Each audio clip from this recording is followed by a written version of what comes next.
જામનગરમાં સ્માર્ટ વીજ મીટર મુદ્દે સ્થાનિકોમાં ભારે રોષ જોવા મળી રહ્યો છે। જામનગર પીજીવીસીએલ કચેરી ખાતે મોટી સંખ્યામાં સ્થાનિકો એકઠા થઈ વિરોધ કરવામાં આવી રહ્યો છે। સ્થાનિકોના જણાવ્યા અનુસાર લોકોને જાણ કર્યા વિના વીજ મીટર લગાવવામાં આવ્યા છે। સ્માર્ટ વીજ મીટર માટે એન્ડ્રોઈડ ફોન હોવો ફરજિયાત છે। પહેલા સરકારી કચેરીઓ અને સરકારી નોકરી કરતા લોકોના ઘરે વીજ મીટર લગાવવા માંગ કરી છે। સ્માર્ટ મીટરથી અભણ વિધવા મહિલાઓની મુશ્કેલી વધી છે, જેને લઈ સ્થાનિક મહિલા નગર સેવિકાની આગેવાનીમાં વિરોધ કરવામાં આવ્યો છે। પીજીવીસીએલ જામનગર સર્કલના હેડ તરીકે હું wire Jadeja, superintending engineer Devbhumi Dwarka અને જામનગર બંને ડિસ્ટ્રિક્ટનો હેડ છું। ઓવરઓલ આખા ભારત દેશની આરડીએસએસ સ્કીમની અંડરમાં આખા ભારત દેશની અંદર સ્માર્ટ મીટર લાગવાના છે। આજે એક વિસ્તારનો લોકો અહીંયા આગળ અમારી પાસે આવ્યા હતા એ કહેવા માટે કે સ્માર્ટ મીટરમાં એમને જે કંઈ તકલીફ છે એ બાબતે તો દરેક બાબત એમને સમજાવવામાં આવી છે। મીટરિંગ સિસ્ટમ શું છે, મીટરિંગ એક્યુરેસી શું છે, એ દરેક વસ્તુ સમજાવી। સ્માર્ટ મીટર અને અત્યારના જે આપણા સ્ટેટિક મીટર ઓલરેડી જે સિસ્ટમની અંદર લાગેલા છે, બંને વચ્ચે કોઈ જ ડિફરન્સ નથી। બંનેની એક્યુરેસી સેમ છે અને આફ્ટરવર્ડ્સ એનું ટેરિફ પણ સેમ રહે છે। એટલે કે અત્યારે મારું જે બિલ આવે છે એ બિલમાં સ્માર્ટ મીટર લાગવાથી કોઈ ફેર પડતો નથી, કારણ કે ટેરિફ અને જે કાંઈ લાભ મળવા પાત્ર છે, જે કાંઈ સબસિડી મળવા પાત્ર છે એ બધી સેમ જ રહે છે।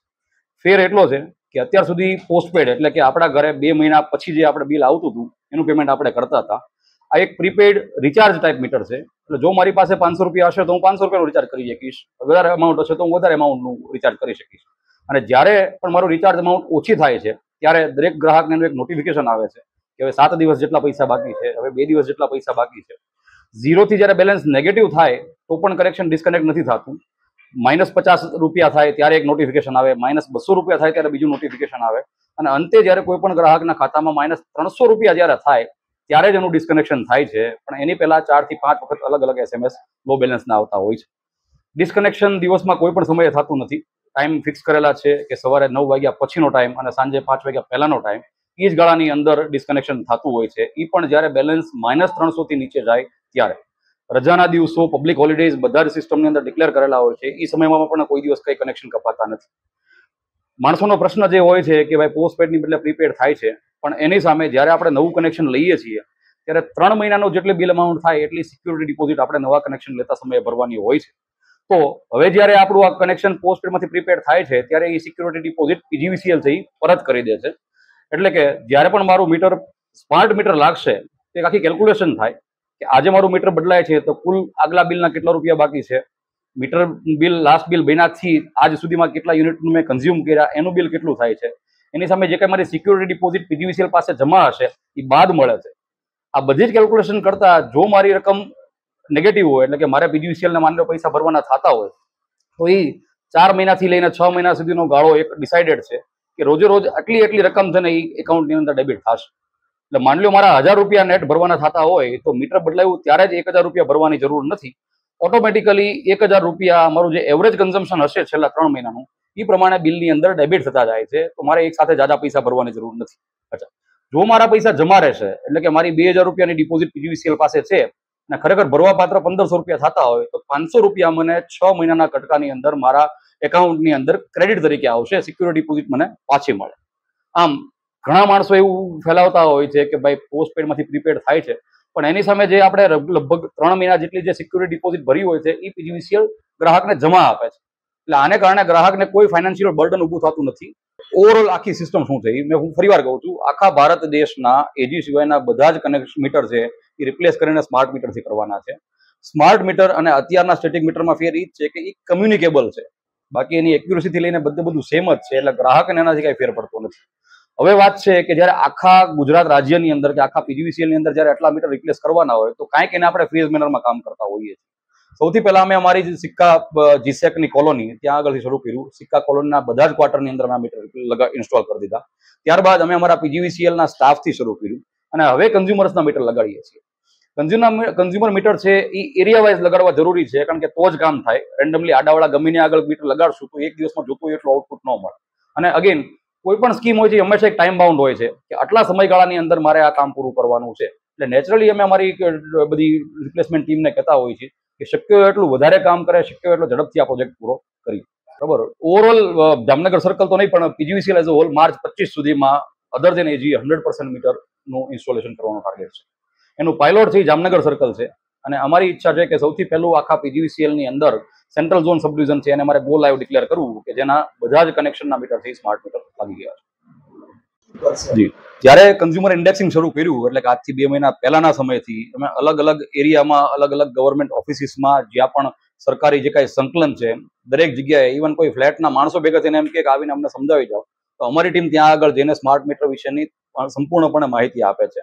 બીજું, અત્યારે જે ગ્રાહકના મીટર રિપ્લેસ થાય છે એ ગ્રાહકને જે મીટર રિપ્લેસમેન્ટ ટીમ છે એ આખો સ્માર્ટ મીટરનો કોન્સેપ્ટ એટલે કે મીટર લાગ્યાથી લઈને ફર્સ્ટ રિચાર્જ ક્યારે કરવું ત્યાં સુધીની આખી જ માહિતી આપે છે. સાથે સાથે એક લીફલેટ પણ ગ્રાહકને આપવામાં આવે છે જેની અંદર ગુજરાતીની અંદર આખી વસ્તુ મેન્શન કરી છે અને એમાં ટોલ ફ્રી નંબર પણ છે કે જેની ઉપરથી ગ્રાહકને કાંઈ પણ કન્ફ્યુઝન હોય તો ઇન્ફોર્મેશન લઈ શકે છે. આ ઉપરાંત જો કોઈને કઈ સ્પેસિફિક કેસીસ થતા હોય કે કોઈને એવું લાગતું હોય કે ભાઈ મને મારા મીટર વિશે આટલા શંકાઓ છે તો અમારી સબ ડિવિઝન ઓફિસીસ પણ છે જ અવેલેબલ. જેમ તેમ લગાવવા એવું એટલા માટે શક્ય નથી કે જો જેમ તેમ લગાવશે તો ગ્રાહકનો પાવર સપ્લાય શરૂ જ નહીં થાય. સિસ્ટમ માત્ર કેટલી છે કે જૂનું મીટર છે એ રિપ્લેસ થાય છે, નવું મીટર ઇન્સ્ટોલ થાય છે, ત્યાં જ સાઇટ ઉપર જ જે મોબાઈલ નંબરથી રજીસ્ટર થયા હોય એની મોબાઈલ એપ ઇન્સ્ટોલ થાય. આજે મેં વાત કરી FOA એટલે કે આપણી ડિપોઝિટ કેટલી છે અને મારે કેટલા રકમનું રૂપિયા ભરવા પાત્ર થાય છે એનો ડિફરન્સનો છે એ એક મેસેજ આવતો હોય છે. એ નોર્મલી એક ટાઈમ એનો લેતું હોય પણ જ્યાં સુધી એ FOA કેલ્ક્યુલેટ ન થઈ જાય, ગ્રાહકને એનો મેસેજ ન હોય જાય, એના પછીના 5 દિવસ સુધી કનેક્શન ડિસ્કનેક્ટ થતું નથી. એના 5 દિવસ સુધી જો ગ્રાહક રિચાર્જ ન કરાવે અને જો એનું બેલેન્સ 300 રૂપિયાથી નીચે વયું જાય તો જ કનેક્શન ડિસ્કનેક્ટ થાય. રચુબેન અમારા કોર્પોરેટર છે તો મારું BPL માં મીટર હતું તો એ લોકો આવીને મીટર હમણાં નાખી ગયા. પછી મેં કીધું મારું ભલે તમે બદલાવી છો તો મારું BPL માં જોવું જોઈએ. હું વિધવાબેન હું ક્યાંથી ભરી શકું? હમણાં ફોન આવ્યો 500 રૂપિયા રિચાર્જ કરી જાઓ. હું વાસણ કરવા ગઈ હતી પારકા કામ કર, મારા બાપાને ફોન આવ્યો 500 રૂપિયા મમ્મી ભરવાના. હું એ બેન આગળ 500 રૂપિયા લઈને મેં રિચાર્જ ભરાયું. તો મારું આ ન હોવું જોઈએ, કઈક કરવું જોઈએ એ લોકોએ વિધવાબેન નું. એની બદલીમાં એ લોકોએ મારું BPL કાઢી નાખ્યું. મારે BPL માં જ મીટર જોઈ મારું. બસ કાંઈ હજી તો 3 દી થયા પાછા કે છે 246 રૂપિયા તમારું બચ્યું છે. આવી રીતે થોડું હાલે. મારે કોઈ કમાવા વાળું છે? રજૂઆત અમને સ્માર્ટ મીટર ની હતી. અમે સ્માર્ટ મીટર ના વિરોધી નથી. તો અમારા એરિયામાં ઘરે ઘરે ઘૂસી પબ્લિક હોય કે ન હોય, પબ્લિક હોય તો એને ડરાવી ધમકાવી મીટર નાખ્યા છે કે તમે મીટર નહીં નાખો તો તમને 15,000 દંડ આવશે. એટલે પબ્લિક એમ કીધું અમે ડબ્બી ફોન વાપરીએ છીએ, અમને આમાં નહીં રિચાર્જ કરતા આવડે.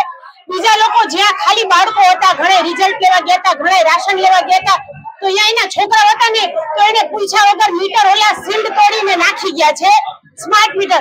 એટલે અમારા એરિયામાં સ્માર્ટ મીટર ઘરે ઘરે નાખ્યું છે જેનું રિઝલ્ટ નેગેટિવ આવ્યું છે. એટલે પબ્લિક નો આક્રોશ છે.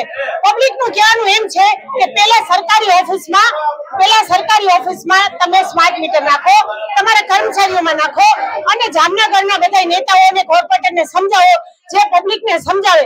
તમે ડાયરેક્ટ સ્માર્ટ મીટર ઘરમાં ઘુસાડીને નાખી દીધા એવી રીતે તો ના હાલે ને.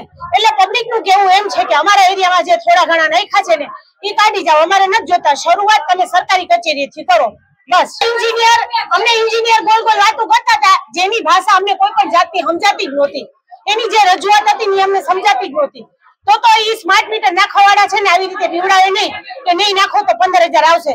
આજ ઇન્જિનિયર સમજેલો હતો તો જે કંપનીને મોકલેલા છે કંપની વાળાઓને, તો એ કંપની વાળાએ અહીંયા એરિયામાં બધા માણસોને ભેગા કરીને સમજાવવું જોઈએ ને. આ લુખ્ખી દાદાગીરી છે, કાયદેસરની દાદાગીરી છે. એને સ્માર્ટ મીટર નાખવા હોય ને તો શરૂઆત સરકારી નોકરી જે કરે છે ને એના ઘરથી કરવું પડશે.